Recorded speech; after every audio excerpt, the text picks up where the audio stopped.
Army chief से एक मुलाकात की सुहेल वड़ाइच ने।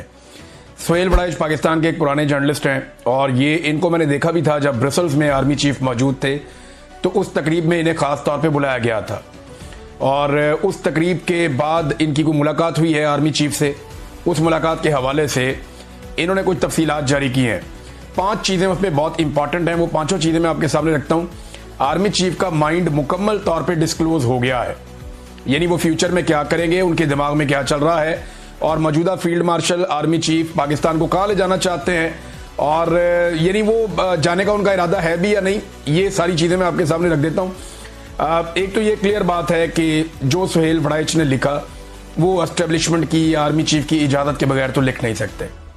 यानी अगर कुछ ऑफ द रिकॉर्ड बातें होंगी तो वो सुहेल वड़ाइच साहब आर्मी चीफ के रिटायर होने के बाद बताएंगे, अगर जिंदगी रही तो आर्मी चीफ के रिटायर होने के बाद बताएंगे, उससे पहले वो नहीं बताएंगे। जब तक आर्मी चीफ मौजूद है तब तक वो वही लिखेंगे जो आर्मी चीफ की इजाज़त से है।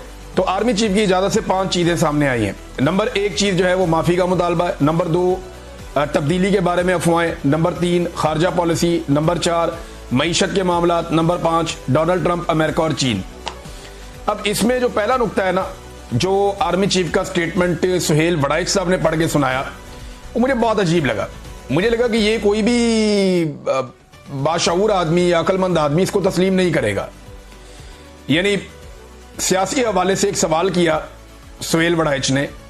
सियासी हवाले से किए गए सवाल पे आसिम मुनीर ने कहा कि सियासी मसालियत सच्चे दिल से माफ़ी मांगने से मुमकिन है। अब ये पाकिस्तान तहरीक इंसाफ के बारे में आर्मी चीफ फील्ड मार्शल का माइंड डिस्क्लोज कर रहे हैं सुहेल वड़ाइच साहब, कि वो ये समझते हैं कि जैसे अल्लाह ताला ने कहा कि माफ़ी मांगो और इबलीस ने, शैतान ने माफ़ी नहीं मांगी और बाकी सब जिन्होंने माफ़ी मांग ली वो फरिश्ते हो गए और जिसने माफ़ी नहीं मांगी वो शैतान हो गया। और इस पर उन्होंने कुरान पाक का हवाला दिया आर्मी चीफ ने। अब सवाल ये है कि सारा कुरान पाक इमरान खान और पाकिस्तान तहरीक इंसाफ के खिलाफ उतरा है?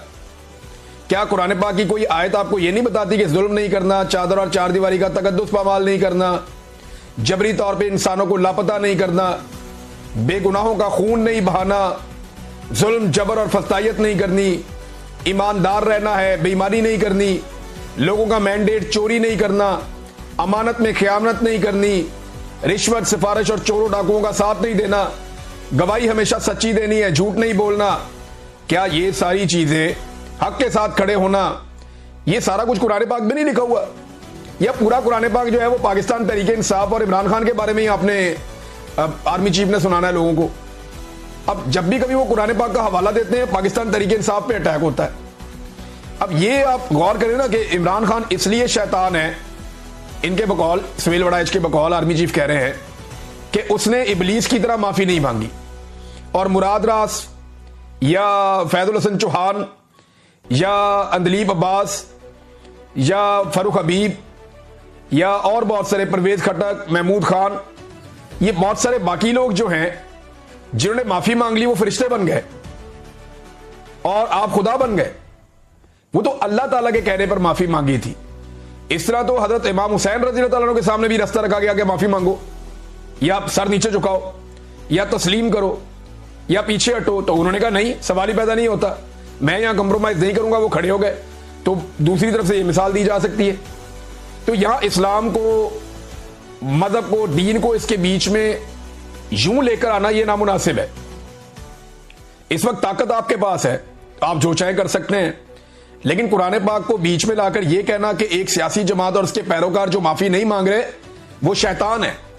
अब मैं अगर कुछ सवालात पूछूं कि एक, चलें ये मान लें थोड़ी देर के लिए कि पाकिस्तान तहरीक इंसाफ के लोगों ने गुस्से में आकर जब इमरान खान साहब को गैर कानूनी तौर पर गिरफ्तार करके घसीटा गया और मारा गया, तो तहरीक इंसाफ के लोगों ने गुस्से में आकर कुछ फौजी मकामात के ऊपर अटैक कर दिया, कुछ पुतले तोड़ दिए, कुछ जगह पे आग लगा दी, कुछ तोड़ फोड़ कर दी, कुछ शीशे तोड़ दिए, कुछ मोर चोरी करके ले गया, कुछ इस तरह की हरकतें की उन्होंने। तो उस पर तो आप कह रहे हैं उन्हें माफी मांगनी पड़ेगी वरना वो शैतान बन जाएंगे, क्योंकि खुदा के कहने पर शैतान ने माफी नहीं मांगी थी। लेकिन क्या किसी डिक्टेटर ने आज तक माफी मांगी है इस मुल्क में मार्शल लॉ लगाने पर? क्या वो फरिश्ते हैं अभी भी? सवाल यह है कि मंशियात से लेकर कलाशनकोफ तक और कलाशनकोफ से लेकर खुदकुश बम्बार तक मुल्क में कौन लेकर आया? यही डिक्टेटर्स लेकर आए। क्या किसी एक डिक्टेटर ने, जो मिलिट्री डिक्टेटर है, उसने माफी मांगी आज तक? आधा मुल्क तोड़ दिया, उसकी माफी मांगी आज तक? बदतरीन सरेंडर पाकिस्तान की नहीं दुनिया की तारीख में किया, 90,000 कैदी बना दिए। उसकी माफी मांगी आज तक किसी ने? कायदे आजम की बहन को बदतरीन रुसवा किया गया, उसकी माफी मांगी आज तक किसी ने? मुल्क को गैरों के हाथों जो है वो यरगमाल बना लिया गया, किसी ने माफी नहीं मांगी। और गैरों की जंग में पाकिस्तान को धकेल दिया गया, किसी ने माफी नहीं मांगी। डॉलरों की खातिर अपने बेटे और बेटियों को पकड़कर अमेरिका के हवाले किया गया, इस पर किसी ने माफी मांगी? पाकिस्तान में हुकूमतें बनाई अपनी मर्जी से और हुकूमतें गिराई अपनी मर्जी से, इस पर किसी ने माफी मांगी? पार्लियामान पर हमला किया गया, अदलिया पर हमला किया गया, हजारों घरों की चादर और चार दीवारी को फलांग गए, क्या किसी ने माफी मांगी?